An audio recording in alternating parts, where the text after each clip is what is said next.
Pero entonces podemos vivir con el odio personal eternamente cuando hay detrás qué cosa debemos de resolver por la sociedad, qué tenemos que hacer por la sociedad, y hay que curar y hay que cerrar las heridas. Entonces es necesario desenvolver. Decíamos, por ejemplo, todavía está hasta ahorita vigente la ley antiterrorista. Está vigente eso. ¿Y esto qué genera?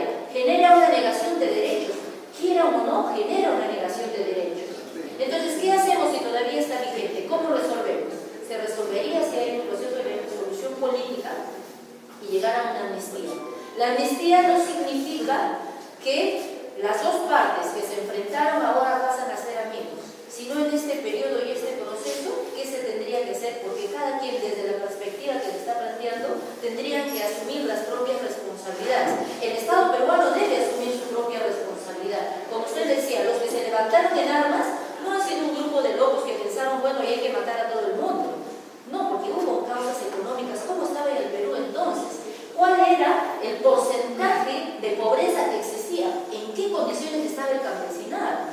Entonces, estas son las situaciones que se presentaron. Entonces, se llevó adelante el conflicto 20 años después, ¿qué hacemos? ¿Qué solución le damos? ¿Le seguimos dando así? Están las heridas abiertas, usted le decía, pero entonces el Movadef está preocupado y analizaba. Decía, sí consideramos que debe haber una solución, y debe ser una solución política, no una solución que tenga que ser como aquellos de, por ejemplo, de judicializar, porque si empezamos a judicializar nunca terminamos.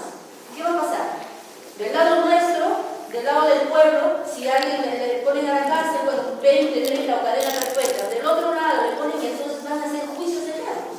Y entonces seguiríamos igual de polarizados. Y no sería la solución. ¿Qué hacemos? Consideramos que es la solución política, llegar a una amnistía que de ninguna manera es una conciliación de clase, de ninguna manera. Si no, veamos por qué hasta ahora, incluso estando en cárcel, siguen siendo perseguidos. Aún planteando un acuerdo de paz o una solución política, siguen siendo estigmatizados y siguen siendo perseguidos. No se entiende la esencia entonces. Entonces, hay un afán de más bien de generar toda una opinión pública por quienes se levantaron en armas y de alguna manera que sea un ejemplo. Entonces, no, eso no debe ser, eso nunca más debe suceder en el Perú o en las sociedades. Entonces, en el caso, por ejemplo, de Colombia, decía la compañera que es una particularidad por los años de lucha que se han desenvuelto, bueno, y lo están viendo como un proceso de solución, seguramente ha de ser un proceso de solución. Una duda que me inquieta, digo, una amnistía, ¿no?